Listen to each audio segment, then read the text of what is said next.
We're very wired for short-term decision making, and we're pretty good at figuring out what's going to make us live till the end of the day. But what we're not great at is how do we reach our goals like 40 years from now? How do we deal with, uncertainty and how all this information that's coming in, and how do we parse it? Because that sort of abstract decision making, like decision making about stuff that isn't right in front of us, is just hard. Like our prefrontal cortex are pretty new. Abstract thought is pretty new, and so we're wired for more like perceptual decision making and pretty not wired for abstract decision making, if that makes sense. We make so many decisions every day. What to have for breakfast, what to wear, which parking spot to take. Those are easy. But what about those bigger life decisions? Should you take that job across the country? Should you marry the person you're dating? Should you quit your job and start your own business? It turns out that us humans aren't very well wired to make those bigger life decisions where we don't have all the facts. My guest today is Annie Duke. In addition to being an author, she used to be one of the top professional poker players in the world. And while she's retired from the poker table, her latest book, Thinking in Bets, looks at how thinking like a poker player can actually help you make better decisions in your life. This is my conversation with Annie Duke.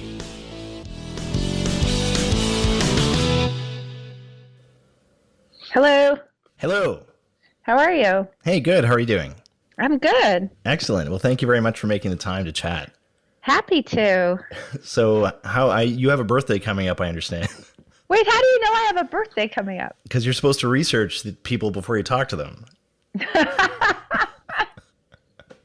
part of my better decision-making process that I'm into. So, congratulations on the book. I know it's been out for a little while now. I read it over my summer vacation. I know that's like very light vacation reading. Yeah. I got recommended by a blog as a beach read, and I was like, I don't know what your definition of a beach read is, but that is not my definition of a beach read. Exactly. But a great book. It very thought-provoking, and one of the things that I found just as sort of a general takeaway is that as human beings, we don't seem to be very well wired to make great decisions. Is that a fair statement? Okay, well, so this is what I would say, is that I think that it depends on what your definition of great decision is. So in terms of the kinds of decisions that you need to make in order to like not get eaten by a lion and, figure out, how to survive as like a human being, I think that we're actually pretty good. I think that we're ill-equipped for the kinds of decisions that we have to make in this world, right? Where we're making these very long-term decisions. We're very wired for short-term decision-making, and we're pretty good at figuring out what's going to make us live till the end of the day. But what we're not great at is like, how do we reach our goals like 40 years from now? How do we deal with, uncertainty and how all this information that's coming in, and how do we parse it? Because like that sort of abstract decision making, like decision making about stuff that isn't right in front of us, is just hard. Like our prefrontal cortex are pretty new. Abstract thought is pretty new. And so we're wired for more like perceptual decision making and pretty not wired for abstract decision making, if that makes sense. For sure. And so a lot of people would agree with the fact that the quality of our lives is determined by two things, I think you say in the book. It's the quality of our decisions, and it's by luck. And right. one of the big problems is that as human beings, again, the way that we're wired to an extent is we tend to sort of reverse engineer our outcomes and say, oh, well, that worked out. That must have been a great decision. And then when something bad happens, like you mentioned, car accidents, for example, it's something like 90% of people who've been in accidents say that it wasn't their fault, which obviously can't be the case. Like there were examples in the book where someone said, I was driving down the road and that pole just came out in front of me, this stationary object. Yeah. So that wasn't actually just somebody. That was actually John von Neumann, who's the father of game theory. So that shows you how much that bias is really ingrained in us. So basically, all the problems, and it expresses itself in different ways depending on whether you're judging the outcomes of a peer, judging somebody from far away, judging your own outcomes on the fly, or specifically trying to figure out when you're supposed to be going in and looking at your decision making. And all of those things kind of express in different ways, but all of them come down to the exact same problem, which is that we behave as if there's a really tight connection between the quality of an outcome and the quality of a decision. In other words, we think that when we have an outcome, we can work backwards. We can reverse engineer, as you said, what the quality of the decision was in some way where it's really perfectly connected. So let's think about like what the problem with that is. So if we're playing a game of chess, that's actually a pretty reasonable strategy. In other words, like if I lose a game of chess to you, what do we know about my decision making in the game in comparison to yours? We know that mine was better. The winner's is better. Correct. Now, what if I play a game of poker against you? Like I play a hand of poker and you beat me in that hand of poker. What do we know about my decision making in comparison to yours? First of all, I think that's unlikely that I would beat. Well, on one hand, it's not that unlikely, and that's where the problem is. Over time. Right. I'm talking about like you play one game of chess, you play one round, one game of poker, which involves several hands. Mm-hmm. But, we play poker for an hour, we play chess for an hour, sure. Right? You beat me in chess, you beat me in poker. What do we know about my decision-making in comparison to yours in poker? Well, there's so much more information that you don't have at your disposal, right? So you don't know. You don't know. So that's actually what's really interesting. So why is it that in chess, this kind of reverse engineering is totally fine, right? It's a pretty reasonable strategy to say, tell me how it went, who won. That kind of tells me who the better decision maker was. Whereas in poker, unless I get it, as you said, like way over time, there's not a lot I know. And the difference is that chess doesn't have very much of two kinds of uncertainty. There's not a lot of hidden information, certainly not in terms of the pieces that are sitting in front of you. So I can see your whole position when I'm playing. So that means that in regards to I'm not guessing about what any of your possible moves are, right? I know, I can derive what all of your possible moves are. And then also the other thing about chess is that there isn't a very strong luck element. I mean, like nobody's rolling the dice and then the dice come up 9, and that means that I get to take your bishop off the board. Right. So the only way that the pieces can move, the only way that a position can drastically change from what I'm seeing in front of me is if you purposely move them. And because there's no hidden information, I know what all of those possible moves are, right? Now, in poker, it's actually a really different problem. I have lots of hidden information. There's information asymmetry. I know what my cards are, but I don't know what your cards are. And likewise, you know what your cards are, but you don't know what my cards are. So if you think about, like, for example, if I'm sitting at a table that has 10 players at it, I have 10% of the information about the whole cards. I only know mine. I don't know anybody else's. So that obviously creates a lot of uncertainty because I have to guess at what the players' cards are. And then there's also this really strong element of luck. So I can't control the cards that are to come. I might know what those cards are, but I have no control over what cards hit. So I can have a hand that, I'm going to win 90% of the time. And that doesn't mean I win it 100% of the time. It means I win it 90% of the time. And it means that I don't know if I'm going to win it on this particular time. So this causes actually a really big problem, because if I lose a hand, was it because I was 90% to win and this kind of unlucky 10% hit?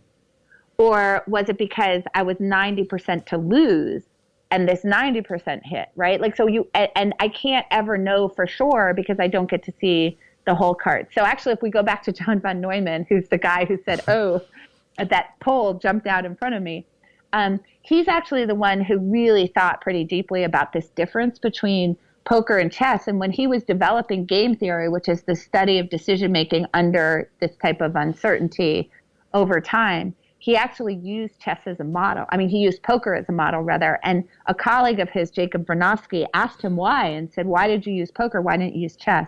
I've got the full quote in my book, but the paraphrase is, because poker is a game and chess isn't. So what he meant by that was that because you don't have the hidden information, because you don't have the luck element in chess, it's really a calculation, right? If you have enough computing power, you can kind of you can brute force the game. You can compute all the possible moves all the way to the end, and that's something that you can't do in poker. And so poker much more closely resembles human decision making. So this is really where our problem comes, is that we act like we're playing chess. We act like if I lost the game, that tells me everything I need to know about the decision making. And we don't really act like we're playing poker very much. In so many ways too, right? And it speaks to the subtitle of your book, which is making smarter decisions when you don't have all the facts, which in human life is like all the time. Yes. Like, should I go to this school or should I go travel for a year? Should I get married to this person or should I not?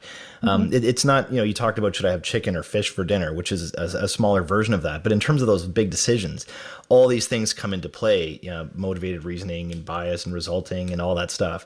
And one of the other things that I don't know if you'd agree with this, but as human beings, once we make a decision, we kind of lock into it and then we change our worldview to kind of wrap around that. Yeah. So there's two problems in play. One is that once we have a belief about something, particularly one that becomes sort of part of our identity. So we can think about, for example, like beliefs about career or correct strategy in business. That's kind of part of our identity, who we are. Our political beliefs become who we are. So once we have a very strongly held belief that's really woven into the fabric of our identity, we tend to mold the world to fit the belief instead of molding the belief to fit the world. And obviously, ideally, we'd like to mold the belief to fit the world. Like that would be a better way to do it because we would like to be evidence-based, right? But we don't really do that. So on the belief side, what we can think about, like, for example, like I know that I do this. Like if I read a political article that agrees with me, I like read the headline and skim the first paragraph. Mm-hmm. And then I'm like, awesome, that article was great.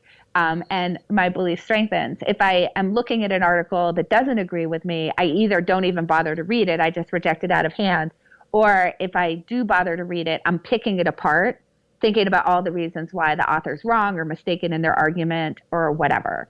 So I'm either ignoring it, or if I am actually taking a look at it, I'm looking at it with a much more critical eye. So this is an example of how my belief changes the way that I process information as opposed to information changing my belief. And obviously we'd ideally like not to do that. And then the other thing to your point is that once we've actually made a decision, we tend to try to mold the world, the outcomes to fit our view of ourselves that we want to support the decision that we already made. So this is how we sort of judge for ourselves. So again, remember I said there were different categories, right? Like, are you judging somebody from afar? Are you judging a peer? Are you judging yourself? Or are you actually forced to identify a bad decision, which is a whole different thing? So we'll set that one aside for a sec. But this goes into, we're thinking about the outcomes in our own lives. We've made a decision to do something, like I've played a poker hand a certain way, or I've chosen a particular sales strategy, or I've been invested in a particular house, or I've chosen a particular partner, or whatever it might be. And when things work out, I spend a lot of time patting myself on the back about what a great decision maker I am. And when things don't work out, I blame it on things that aren't in my control. Mm-hmm. So that's the car accident problem, right? So I'll just be like, so there's different ways I can do that. So for example, if I have a political belief, right, which is a decision, when I'm sort of ignoring or rejecting the evidence of the other people, I'm just saying, oh, they're wrong. It doesn't have anything to do with my belief. It's the other person's wrong. When we think about a car accident, when it's not my fault, the world happened to me. In poker, you could just think about simply, if I lose a hand, I say I got unlucky. If I win a hand, I say that I'm awesome. And you could think about all these different ways that you do that, right? Like when things are going well for people, when they get a raise or a promotion, it's always because, look at what I earned. Right. This is what I earned. Whereas when they don't get the raise or promotion, it's because they got robbed. Right? Like that, you're laughing, like, because you know that that's exactly how it goes. For sure. So this is a way that we mold the world to fit in with our view of ourselves and whether our decisions are good or bad. So the anchor of the book really is the Super Bowl 49 call by Pete Carroll. It's referenced at the beginning and it's very, very detailed. And I loved the way that you kind of revisited it throughout and used it kind of as a thread. And for those who don't, I think everybody knows the story, but this very sort of bold call made at the end of a game to do a pass instead of a run. And because it didn't work out the way that he thought it might have, he was, the headlines were all worst call in history. And if you Google it, like I did this morning, it just devastating headlines. And your point is that the chances of that pass being intercepted were like 1%. And that because of the outcome, we reverse engineer our thinking about the decision. So my big question really, as I'm going through the book, because it's been out there for a while now, like when was the book published? February 6th. Okay, so it's been out for a bit. I have to know, have you heard from Pete Carroll at all? I haven't, but I have heard from quite a few people in sports. So I've developed a really good friendship with Mike Lombardi, who has a book just out called Gridiron Genius, which actually talks about the exact same play, interestingly enough. So I heard from them. I've done, I did a Moneyball class at Wharton, and I was on the Moneyball Wharton radio show with Kate and Audie. And I did a interview for like a sports, like analytics magazine and things like that. So the sports world has taken notice of me. Now, I have not heard from Pete Carroll, but Pete Carroll, if you're out there, I would love to hear from you. Can't believe he hasn't sent you flowers. Like, you're so nice to the guy. I feel like you got horribly mistreated. So yeah, so the one thing actually, so you said something that I kind of want to latch onto in terms of that play. So just to remind people of the play, it's Super Bowl 49. This is in 2015, and the Seahawks are playing the New England Patriots, and they're down by 4. There's 26 seconds left in the game, and they're on the 1-yard line of the Patriots with, and it's second down, and they only have one timeout. So people will remember that everybody was expecting Pete Carroll to call a handoff to Marshawn Lynch, who's one of the greatest running backs, particularly short yardage running backs of all time, to just try to sort of barrel through the Patriots line. And instead he calls a pass play.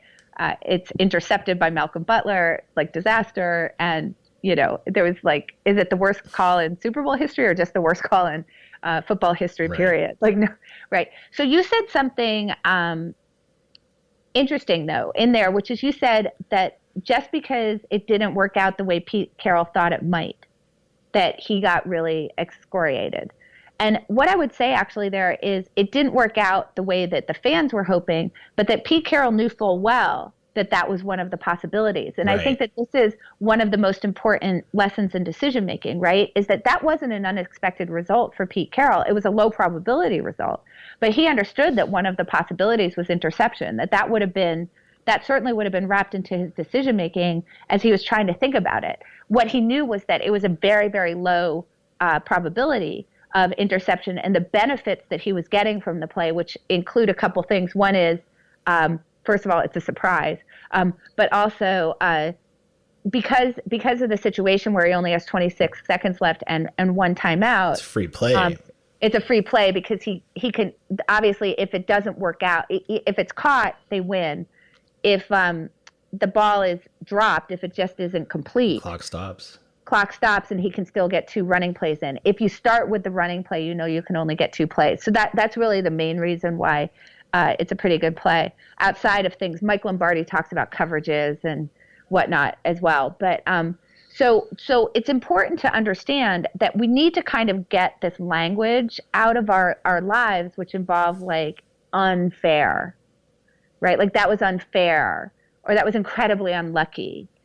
And what we want to try to move toward in order to get out of this problem of treating ourselves or others like the fans or the media treated Pete Carroll is to more think about there's always many more possible outcomes that can occur than the one that actually does.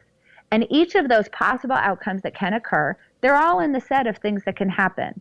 And some of them are more likely than others, and some of them are very unlikely. But when you make the decision, that's all in there. So when that happens, while it might feel unfair, it's only as unfair as if when a good thing happens, that's only going to occur 1 or 2% of the time, you also declare that to be really unfair.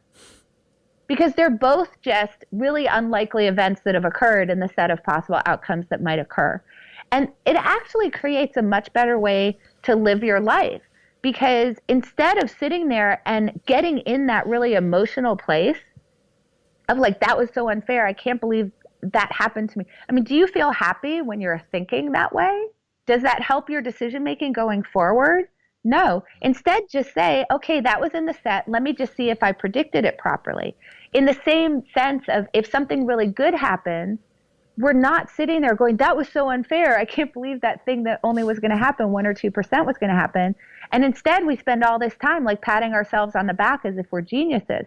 In either case, you're losing the opportunity to learn from the outcome.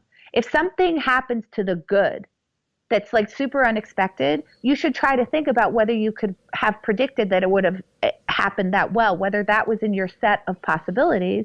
Just in the same sense of, if something happens to the bad, instead of complaining about it, try to figure out if it was in your set of possibilities, and then use it either way, whether it's way to the good or way to the bad, to try to make your decisions going forward better, instead of living a life where you think that the world is happening to you in some kind of unfair way. That seems like a really unhappy way to live to me. It seems like the way a lot of people live it, though. If you, sure. Yeah, which is so. I think it almost takes a certain level of self-awareness for someone to even pick up your book and read it, and then to accept, like, it's not a book for everybody. As much as you like, as everybody could use it, it's not. It's not a book for everyone, I don't think. No, this is not like a general, like, here's your 10-point plan to whatever, and there's nothing wrong with that. By the way, I think that those kinds of things as jump off points to start thinking about thinking, I think there's totally a place for them. It's just not the book that I wrote. And, what I think about is, like, imagine how much better our public discourse would be if people stopped talking about, like, it's so unfair and whatever. It's just like, we would all be better off to be like, well, that happened. Let's figure out how we can make that better going forward. And if we were all focused on how do we become better decision makers and better critical thinkers, and how do we learn about, from what's happened, instead of spending so much time either patting ourselves on the back and taking credit, right, which is just as bad to me, versus saying that something's unfair. What I want credit for is a good decision process. Sometimes that decision process will result in me winning the hand, and sometimes it will result in me losing the hand. I don't want credit for winning or losing the hand. I want credit for the decision that went into it. And to learn something from the mini transaction. So right. The book's been out there for half a year, 6-7 months. Do you get the sense that it's helping people? Who are you hearing from? I hear really actually from pretty across the board. I have to say, like, I've been really pleased with the interaction that I've gotten from my readers. I hear from a lot of them. On my website, there's a contact form where people can contact me on the website.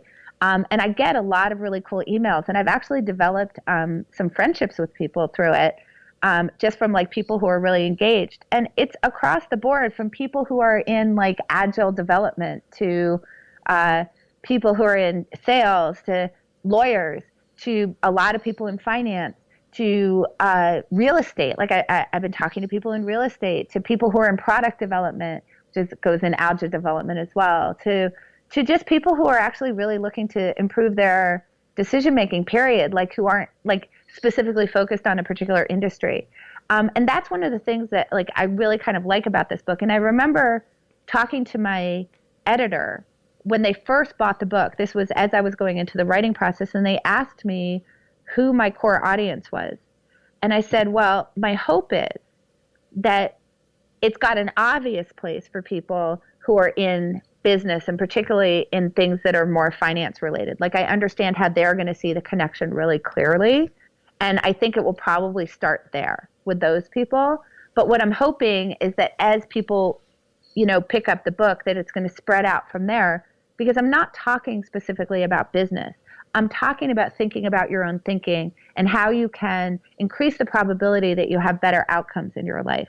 And so I really kind of feel like the book is for everybody with this core audience of people who see the connection between, like, poker and the kind of decision making that they have to do.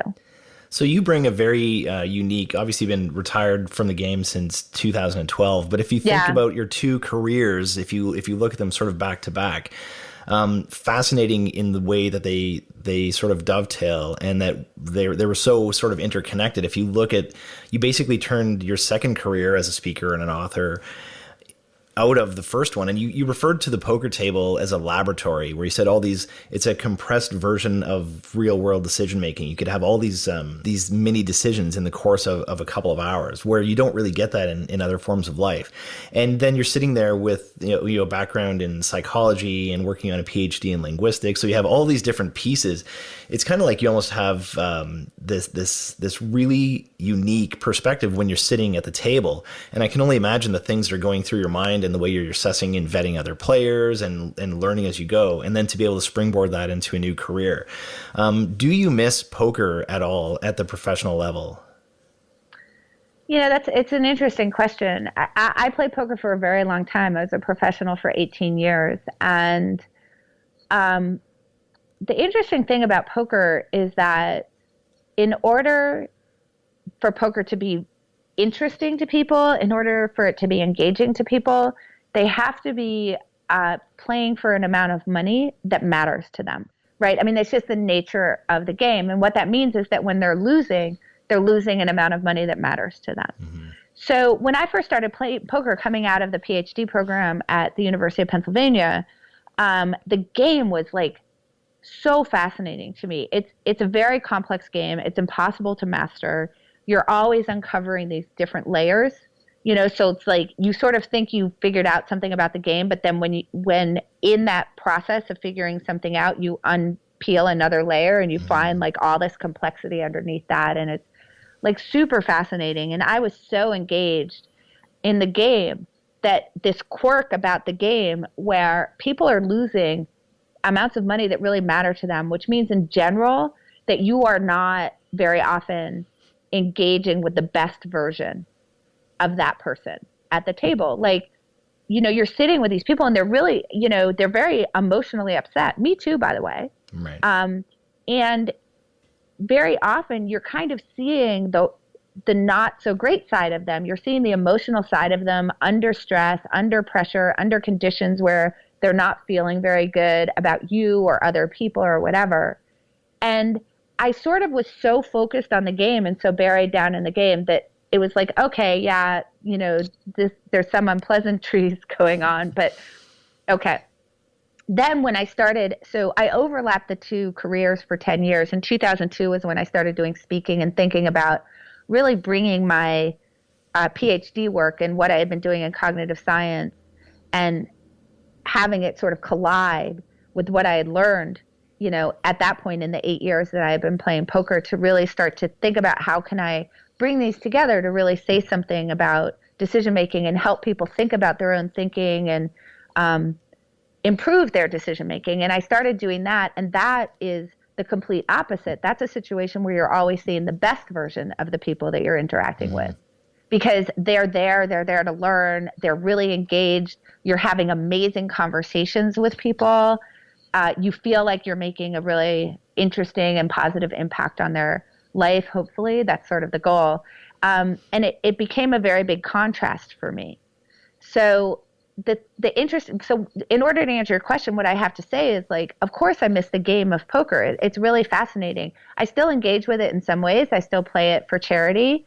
But I don't miss playing poker. I love what I do so much. I love the kind of conversations that I'm having with you. I get to have those conversations also in front of really big audiences. I get to have those conversations one-on-one in my coaching or in my consulting work. I get to, work with groups of people. And I feel like I'm taking this weird background that I have, this academic background where I'm trained as a scientist, with this real world practical decision-making problem, and bringing something that is kind of unique because of my background to the table in that conversation that I get to have with people, where I'm interacting with like absolutely the best version of the people that I come in contact with. And I just love that so much. You talked about poker as being a zero-sum game. Obviously, if you win, someone else loses at the table. The chips are finite and they're shifted back and forth. And you described your new career, so to speak, as in a different way, where you feel like I think the expression you said was you're putting water back into the ocean. Can you talk a little bit about that, please?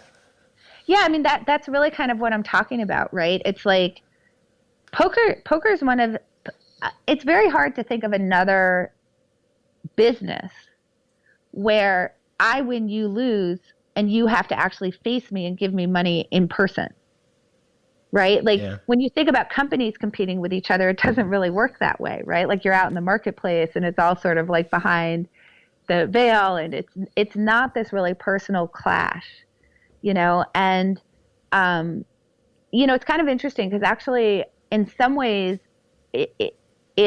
when I first started playing poker and it wasn't on television, it wasn't such a big game, it was in some ways less zero sum in the sense that it was a very, very small world. And then generally what would happen is occasionally a business person who had been very successful in business but just really liked poker would come in and play.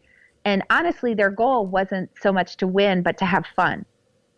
Right. And so that was a situation where you could actually create this kind of win-win situation in poker. It was rare, but you could do it, where the idea was like, this person just really wants to have fun.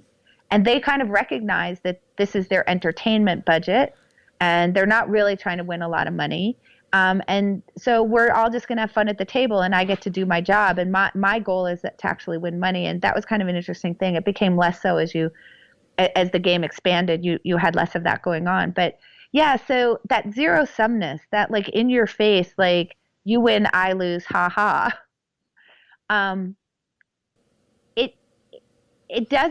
It didn't feel like I was contributing as much. And I mean, I was definitely contributing to my own growth and my own knowledge and all of that, but not sort of like to the world in the same way that I think that I would be satisfied contributing. And so when I do this, it's like I feel like I'm putting water back in the ocean and just that instead of just taking water out.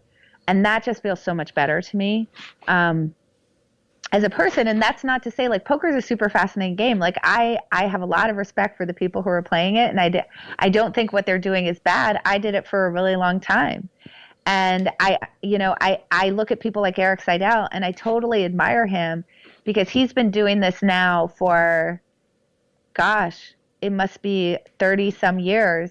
And he just loves the game. He wants to learn something new every single day that he plays. And I think that's incredible.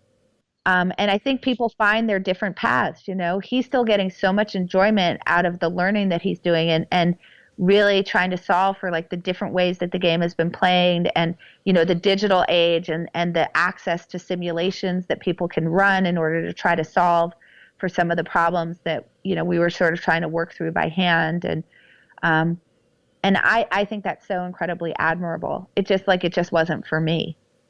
Did you get any negative feedback from anybody from your former poker world about the book or no?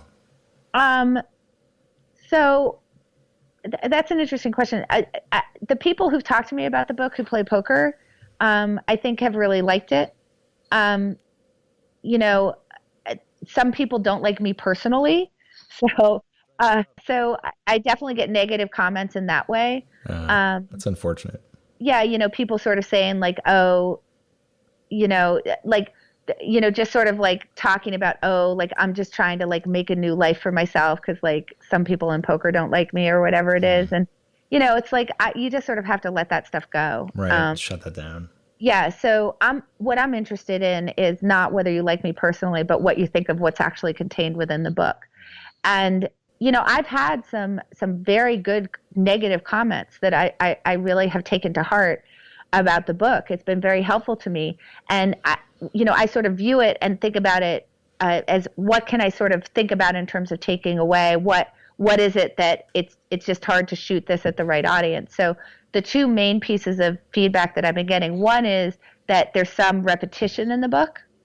And I totally get that because I feel like I always want to attack things from different angles. And so I hear that, and at the next, I'm actually going to be writing more, and I try to think about how can I not try to attack it from 17 different angles. Maybe I could do it from 15 angles instead. And so like I hear that like I might have said the same thing in different ways slightly too often. Like I get that. And so that was incredibly helpful and constructive feedback from readers. The other feedback that I've gotten isn't quite as helpful because I think it has to do with what's the audience that you're shooting at. But I also hear it and I want to think about how can I satisfy both things. So there are people who say like she didn't have enough math in the book. She didn't talk about Bayes' theorem enough. Sort of I think expecting more of like a Taleb book versus the book that I delivered. And that I'm like, well, I kind of did that on purpose because I'm trying to I find that math, like really getting very mathy can kind of scare people off. And I'm trying to get to the people who don't view themselves as people who are, statistical thinkers or probabilistic thinkers or really into sort of the math that underlies all of this and help them to hear the message that you can still think probabilistically and you can still improve your decision making. So I'm not sure that I could have satisfied that audience, but I want to think as I go forward, could I do both at the same time? Like, I'm not sure.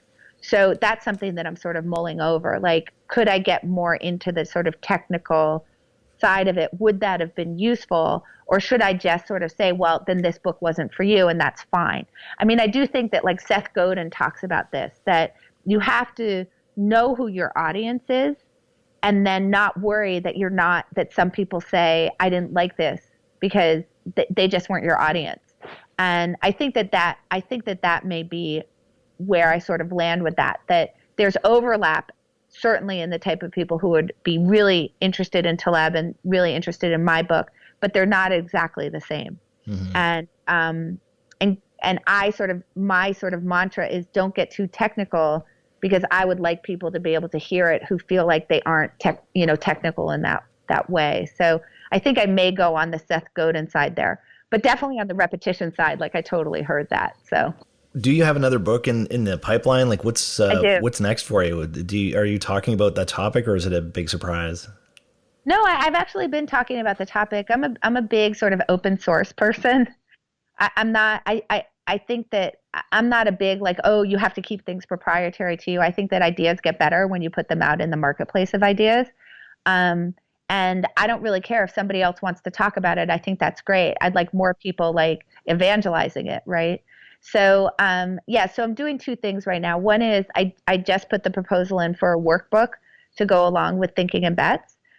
So one of the pieces of feedback that I get from a lot of readers that communicate with me is that they'd like some sort of practical, like a way to practically apply what's in the book. So as you know, the second half of the book gets pretty deep into sort of how do you solve the problem. So my book is kind of divided into two pieces. The first half is like, here's what the problem is. Here's where you go wrong. Here's why this kind of abstract decision making and thinking probabilistically and embracing uncertainty is just really hard, and you're probably pretty bad at it, just like I am. And then the second half of the book is, okay, kind of how do we fix this?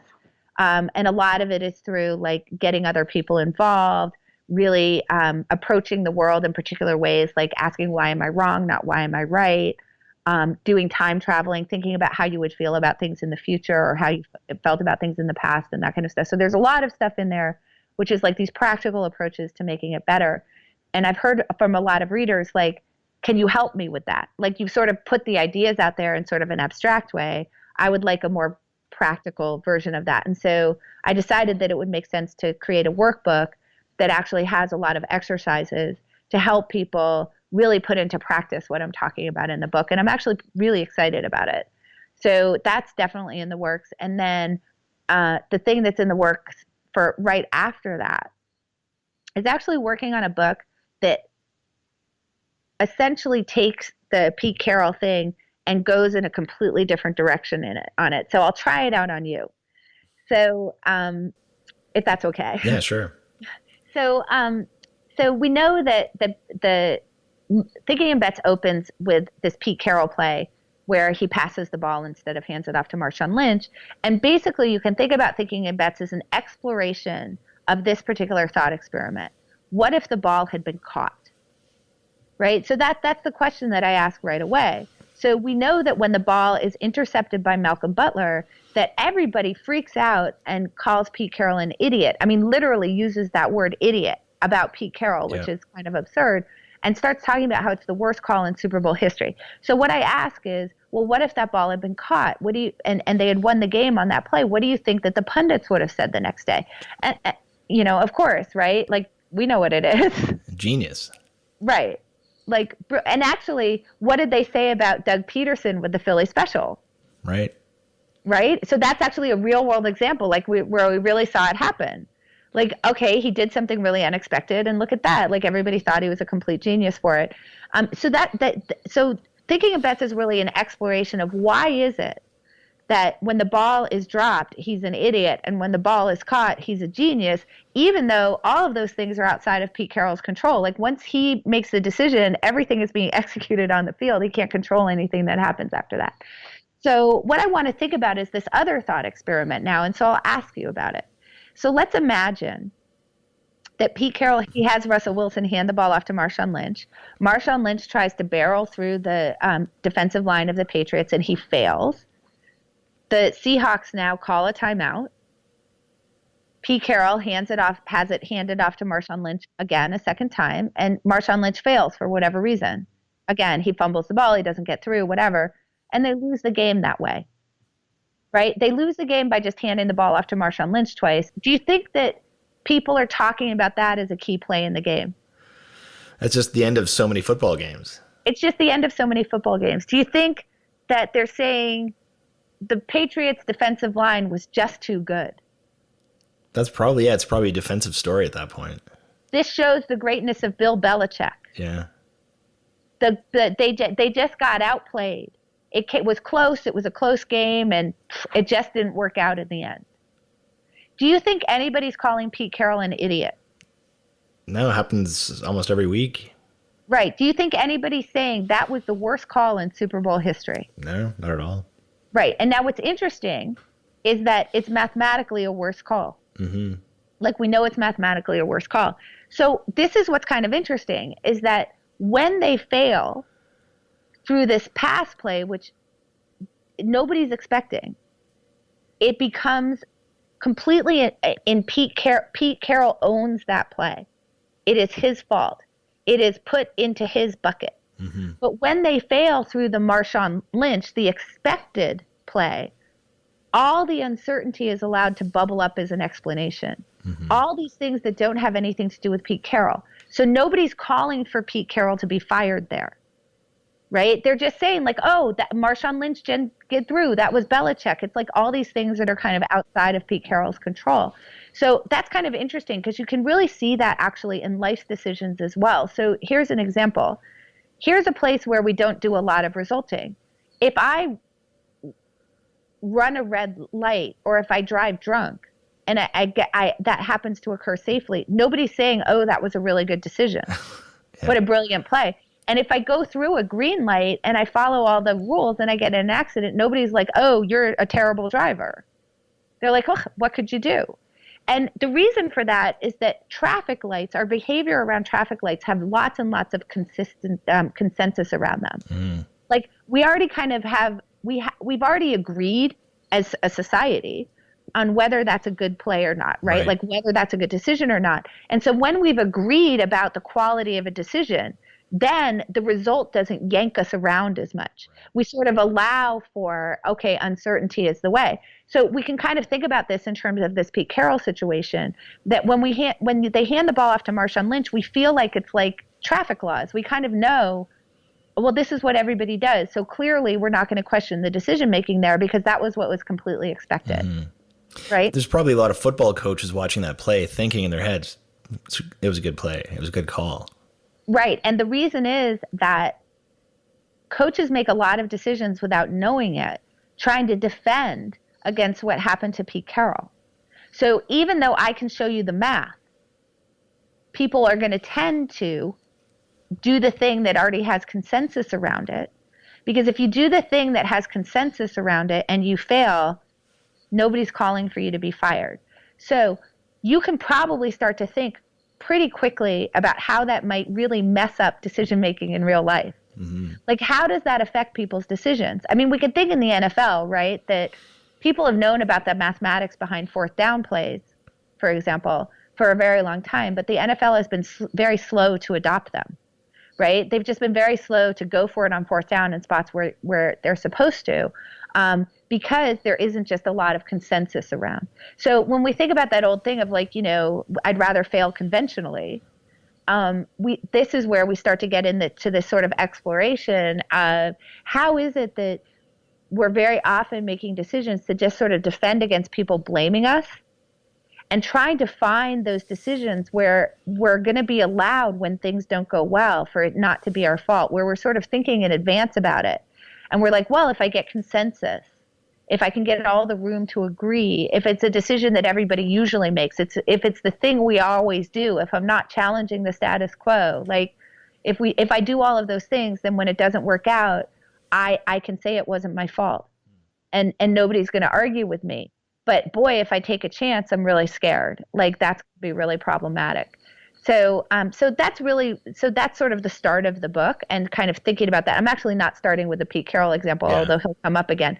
It's just that's where I sort of got into it, was thinking about that other thought experiment. Like, what happens if you hand the ball off to Marshawn Lynch? Like, what do the headlines look like? And I just thought, oh, that feels like another book. Mm-hmm. So I'd love to hear your feedback on that, because gosh, I haven't written it yet. I've only written the proposal. So well, I find I found that play fascinating, your description of it and your analysis of it, because it supports the premise of the book, which to me almost read like a thesis, like it was a discussion or an argument in support of making better decisions. And it sounded to me like this, so I didn't see that as repetition. I saw you as just kind of like pounding your argument from all these different angles. Well, thank you. That's how I took it away anyway. But I think that, and it goes back to my first question, really, which is really about human nature. It's like, we see the play, and you see the reactions of the people, and you see the headlines, and I think it's a lot of it's just because of the way that we're wired.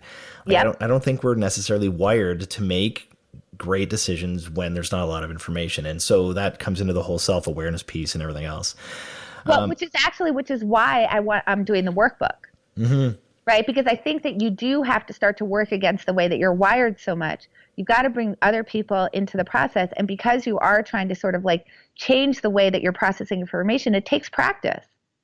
You have to practice this. I've been practicing this for a really long time. And still, when I read an article that agrees with me, I'm still like, that's a great article. And when I read an article that disagrees with me, I'm like, that's a dumb article. And I have to really stop myself and really try to look at things in a less biased way. And I think that what I've gotten to the point of is that I'm better at catching when I do it than I otherwise would be. And I'm more likely to self-correct. But I'm still doing it all the time. I'm just doing better at it than I otherwise would be if I weren't mindful about it. So that's actually why I want to do the workbook, because it is so much human nature. It's so completely the way you're wired. It's not like you can read my book and then it's like from there on in you're making great decisions. It's just hopefully you're aware of the need to put the work in. Right. And it's this constant having to have this in the back of your mind, analyzing decisions that you normally don't even second guess or revisit. So it's kind of interesting. And we don't like to do that to ourselves. So I have 2 daughters. I know you've got 4 children as well of different ages. I am interested from a personal standpoint to what would be your advice? Because I'm sure you employ some of these tactics with your children. What would be some of your top line advice for helping kids make better decisions? Because especially as we get into the high school age, there's all sorts of peer pressure, and there's drugs floating around, and you obviously don't want your kids to get involved in this stuff. It's such a difficult age. I wouldn't go back and be a teenager for anything. But what would be your top line advice for kids to make better decisions? Yeah. So first of all, I think that one thing that's really important is that I think it's important not to challenge kids in the same way that you might be willing to challenge adults who are in on it with you. So, and I mean in on it with you, you and I have made an agreement that we're going to challenge each other, right? But so with adults that aren't in on it, and especially with kids, I think it's really important not to do anything that makes it seem to them like you're attacking their past decisions. So for example, like I have the example in my book of, one of my children just had this really big tendency to always come back to me and tell me that like they didn't do well on the test because like there was stuff on the test that wasn't taught in class and it was really hard and everybody did really poorly on it and the teacher doesn't like them. Right. And this was just sort of the way that they tended to process that kind of situation. And of course, like we all, as a parent, you're like, come on. And you want to just say, come on, you didn't study. That's ridiculous. And what I think, is better to do, and that you can take this into your interactions with adults as well, is not so much to question their explanation, but to ask them how they might change the result in the future. Because in order to do that, they must circle back on their own to what their actions were prior to the result. So what I would tend to do in that kind of situation is say, oh, that really sucks. I'm really sorry. Like I wouldn't say, come on, you're really saying the teacher doesn't like you? Which of course is my internal monologue, right? Like, oh, come on, I saw you playing Xbox. Like, give me a break, right? And that's my internal monologue. But instead, my external, like what I was saying to them was, okay, I'm sorry. Like, but so the next time a test, so the first thing I'd ask is, so what do you think you can do about this test? Like, I get that. That's all really awful. Like, what could you do to make this test better? So that would be like, can you go talk to them? Can you ask if you can do corrections? Things like that. And that's where we would sort of get to. Notice I haven't challenged anything that they've said. I'm just asking what you can do about it. And then I would say, okay, so when the next test comes around, like, what do you think you can do to prevent this from happening again? Now, notice, like, literally, you can't logically answer that question if you think about unless you think about what you did beforehand. Mm-hmm. But they're the ones thinking about it, not me. So you take them out of defensive mode in which there's nothing productive happening there, and you're putting them into a more productive mindset where they have to analyze themselves instead of being lectured by you. Right. And so then you end up with a kid who's really good at going to the teacher before the class and trying to review or ask what you can review and all these things. And then I would explain to them when they would say, well, I guess I could talk to the teacher beforehand, before the test. And I say, and you know what's great about that? Teachers want to feel valued, and now they feel valued by you. So when there's a close call on a test, how do you think the close call is going to go? So then I can talk about the benefits of that with them. Sounds like another book. Yeah, that's right. So, well, it's a little bit's in this book, but so that's number one. Is I think it's really important with kids to focus on what they're going to do in the future and not really pick apart and sort of, do a lot of deconstruction of what's happened in the past, because I think they get very emotional very quickly. And then I think the other thing that's really important to do is to start getting them to think probabilistically in a certain way. Like, for example, like a friend of mine, having read my book, starts to do this betting thing. So when their kid is like, I don't want to go to that movie, it's going to be stupid, they'll say, well, do you want to bet on it? Right? And to actually use that as a tool. Like, I don't want to go there, that's going to be dumb. Do you want to bet on it? Like, to start getting them to step back and thinking about, well, how sure am I of this? Right. When they declare a belief, like, do you want to bet on it? Like when they're talking about an interaction with someone where they think that person was just stupid, like I would say to them, well, what if they're not, like, what would be your best argument for why they're not stupid? Right. So I'm not saying to them, you're wrong. I'm just saying, like, let's play a game. Right? Like, what's your best argument for why you think what they said might be true? Right? When they declare something like totally certain, like, I just know this is right. Okay, well, let's take the debate. Like, what if you had to argue the other side? Right? To start getting them to understand, like, your beliefs are in progress, things change. Then the other thing that I really try to do with my kids is I try to get them into my thinking process. So I try to tell them when I realize that I'm wrong, or when I've adjusted a belief, or I used to believe this, but now I believe this, and here's why I've changed my mind. When I'll express things to them, I'll say, I think this is right, but I'm not exactly sure because here are the arguments for the other side.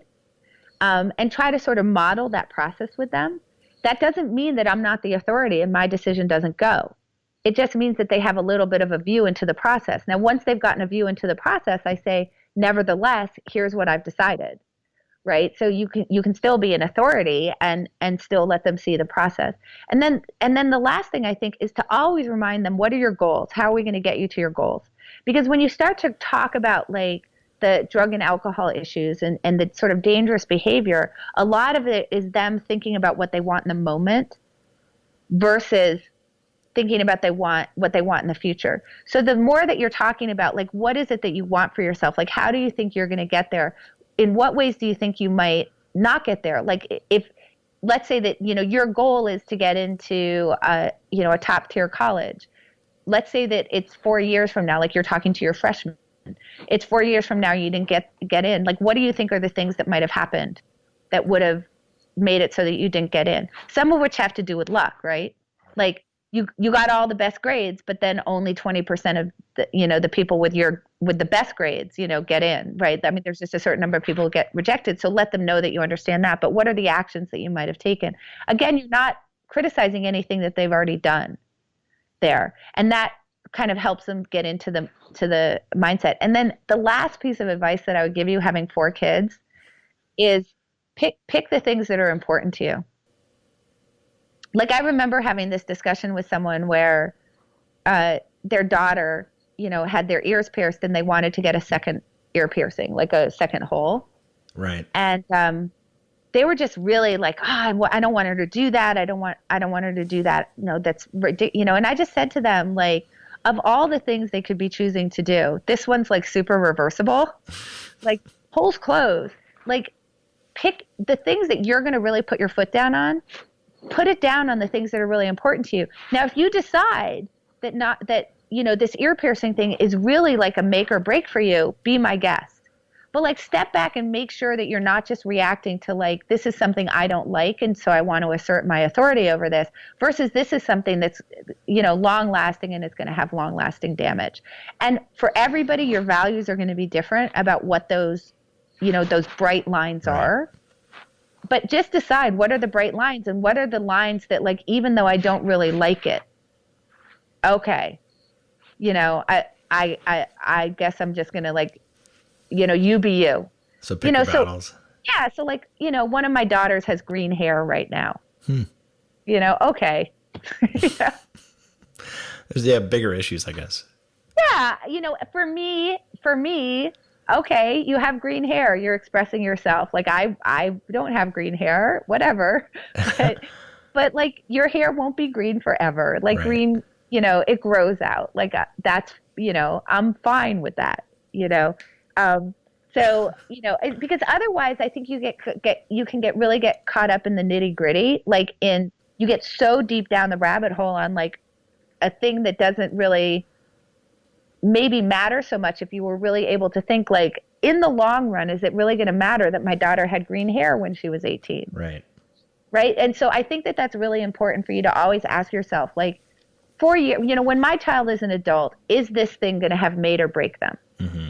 Right. Like, is the green hair going to have any effect on who they are as an adult? Like, probably not. Might have a positive effect. I don't know.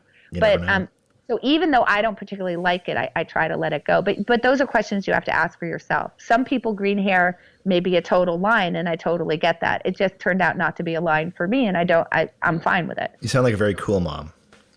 I don't know. You'd have to ask my kids about that. I don't know. So I know you got to run, and just got a couple quick things before we go. One is, it's more of an observation than anything. What I loved as I was reading through the book was all the pop culture references and the movie references, and there was Back to the Future and Seinfeld and The Matrix, which is one of my favorite movies. But I have to say, I think you have written the best summary of the plot of The Matrix that I've ever seen. Oh my gosh. Well, thank you. I really appreciate that. I've tried to explain the plot of that movie to friends over the years, and it takes me about 20 minutes, and you did it in like 3 or 4 lines, and it was excellent. So I'll let people check that out in the book. Just before we go, I know that you, during your poker career, you opposed and sort of avoided playing in the sort of quote unquote ladies events, and saying that kind of implies that there's a difference in the intellect between men and women. So that was like a cool stand for you to take. On that note, I'd be interested in your thoughts, and certainly this is a generalist question, but on the whole, who do you think makes better decisions, men or women? I think that men and women have different strengths on average. And I want to say, like, this is on average. Right. Right. So I can tell you about a population average, and it doesn't mean anything for a particular man or a particular woman. Right. So I really like to take individuals as they come. But on average, I think that we found that men are a little bit more risky than women. And so women are very often a little bit more measured. They're a little bit thinking more about the downside risk.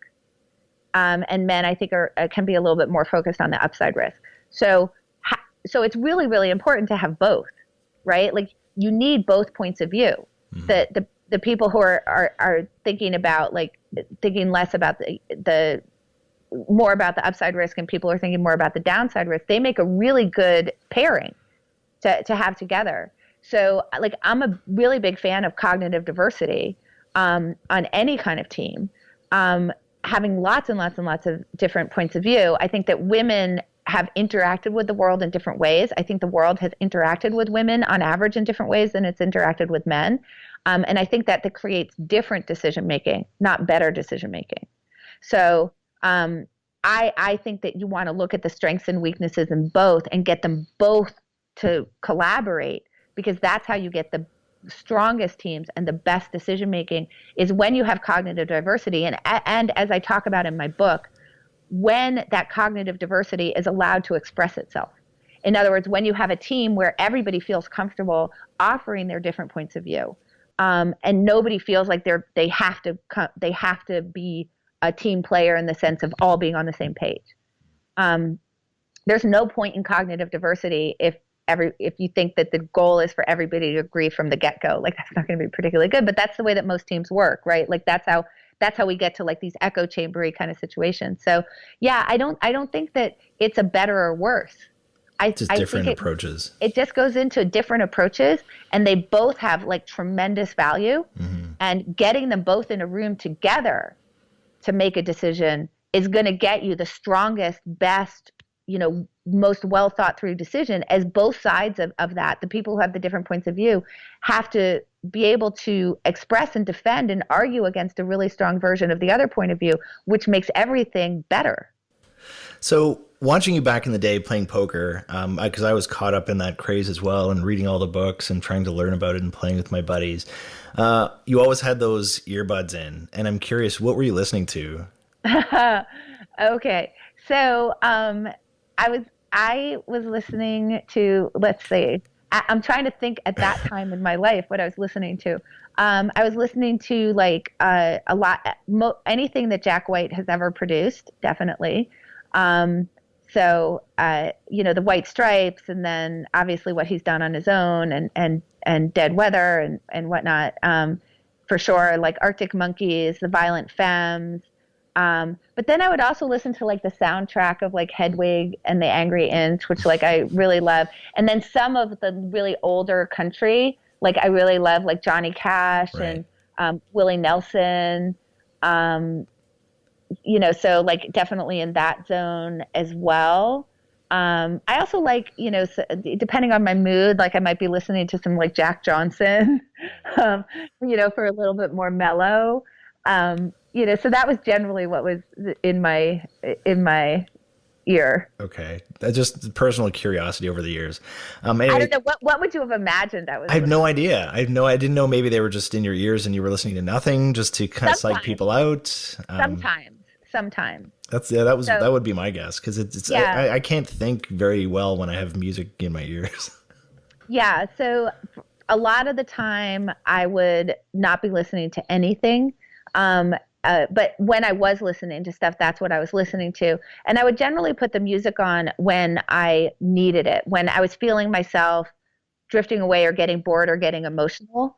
I would use it as a tool to just sort of like, get in the zone, which is maybe why there was more like rock. But then sometimes I would have this kind of calmer music. Depending what you needed at the time. Depending on what I needed at the time. And then sometimes I would have to really low, so that I had a little bit of music going just for like emotional purposes. Mm-hmm. And then I could still hear every single thing that was happening at the table because I had it on low enough for that. So you notice, like I always had earbuds. I never had like the noise canceling headphones. That's right. That was because then I could be doing two things. I could have the music on and still hear. Multitasking. Yeah. Excellent. Well, thank you for answering that. Annie Duke, thank you very much for making the time to chat. Love the book. I'll read anything you ever write, and I'll continue to follow you. And I suggest everybody else does as well. And I just want to say thank you. Thank you once again. Oh, well, thank you so much for having me. This was a really fun discussion. Thank you. All right. All the best. All right. All the best to you too. Bye. Thank you once more to Annie Duke for being on the podcast. I really encourage you to pick up her book. It's a really great and thought-provoking read. And thank you to you for listening. If you like this episode, please take a second to subscribe and rate the show or leave a comment on Apple Podcasts. Thanks again, and we'll see you next time.